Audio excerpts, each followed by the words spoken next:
Hey, good morning, guys. Yeah, so people with gluten intolerances and celiac disease, they depend on the Celiacs Cafe to be open so they can feel safe in an eating environment. So we're back here in the kitchen right now with Angela. Angela, you're actually pulling out something that smells really good now. Tell me what we're doing back here, getting ready for the day. So I'm pulling out our cinnamon rolls right now, which, yeah, they smell real good. So we've been talking about how good they smell for the here longest they are, time. right out of the oven. And so a lot of people depend on you to have gluten-free stuff. I mean, is that why people come in here mostly? Yeah, definitely. Yeah, I would say 90% of our clientele is somebody with allergies. Like we actually get some neighborhood customers and stuff, and some people who come just because the food's good. Yeah.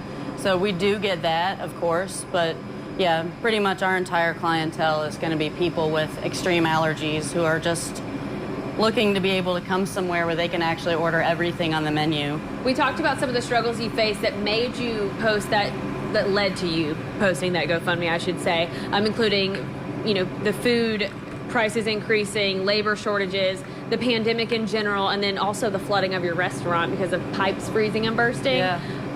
What was it like to make the decision to post that? Why did you make that decision?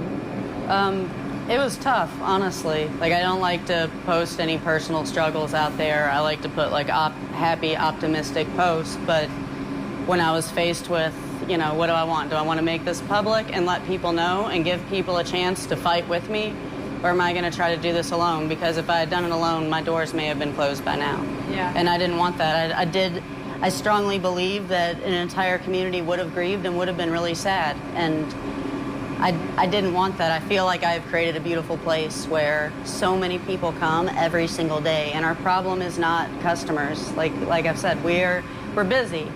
The problem is it's just very thin margins already for restaurants, especially right now. And so many restaurants are struggling. I realize that. But the difference is that we're doing something different. We're catering to an entire population of people who can't eat at other places. Well, I know that many people are happy that you're still able to stay open as the donations continue to come in. She's up to about $25,000 with that GoFundMe and cash donations from people who are just coming in to support. They actually open up at 8 o'clock, so first ones in are probably going to get some of those cinnamon rolls, I would say, guys. Those are looking good. They do look good. Dairy-free and soy-free, too, she says. And give me an extra side of icing to dip. Yeah, Julie's all about the icing. She's saying more. Yeah, I'm team icing as well. So good. Love it.